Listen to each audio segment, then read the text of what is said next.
Hello, so I wanted to show you guys the Gatlinburg gourd fort before it dies for the year.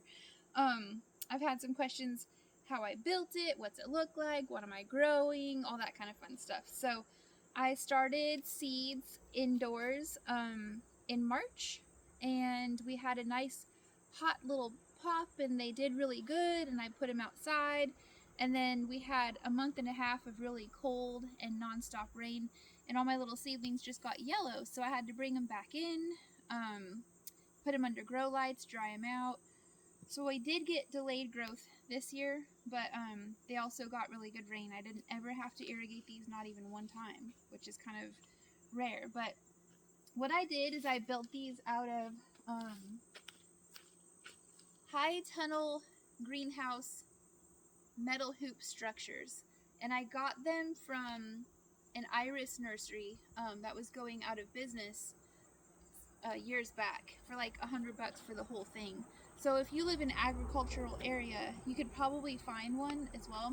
I see them kind of just abandoned and left behind, and then you can always just ask. PVC pipe would work also, but if you come in here, you can kind of see the structure better. So there's 1, 2, 3, 4 big hoops, and then I zip tied goat wire. I call it goat wire because it's not chicken wire and it's not hog wire. It's about like this. I call it goat wire. So it seems to be just the right size to weave in and out, train the vines on it. So in this one I'm growing, looks like mostly water bottle gourds. I feel like a lot of what I planted isn't what's growing, which is always a surprise with gourds. But I love these beautiful, like, flat bottom. These are probably my favorite gourd for a multi-use for art. But I did hand pollinate all of these. So I would find the male flower and the female flower, and I would hand pollinate every night.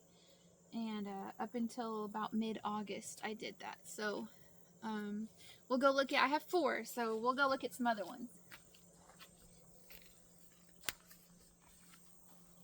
So here's the vines that are trailing out. I usually keep these trimmed because no gourds that grow on here are going to be able to mature at this point, because they need a month on the vine after they've reached mature size.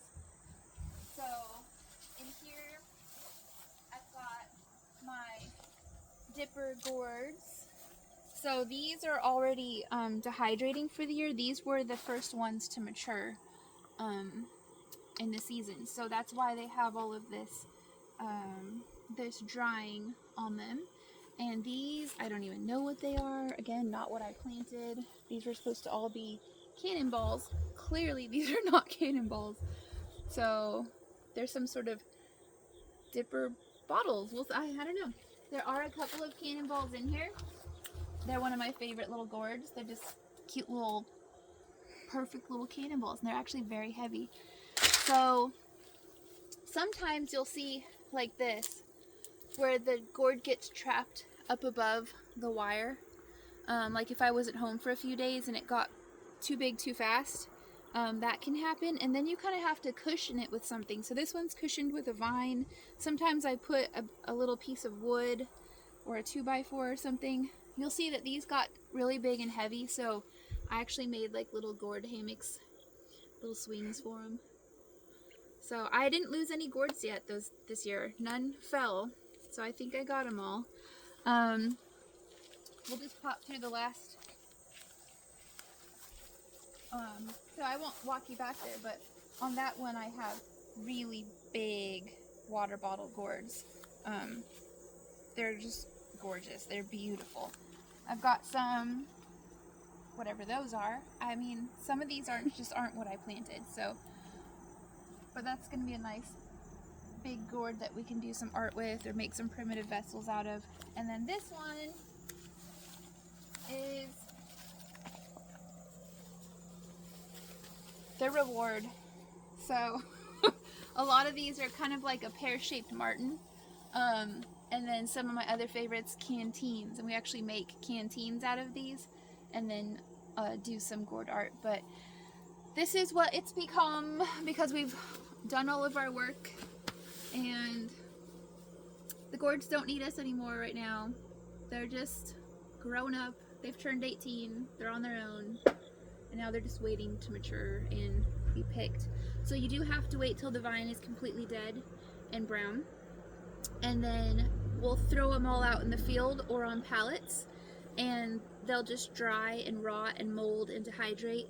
And they will be ready for use next year. So I'm grateful that I have a bunch of gourds that I can use already this year for all of our stuff.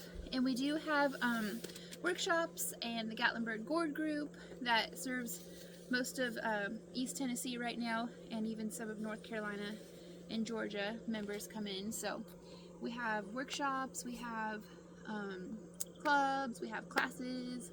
So come join us in Gatlinburg if you're ever here at the Mountain Arts Center at 550 Buckhorn Road. Thanks, guys.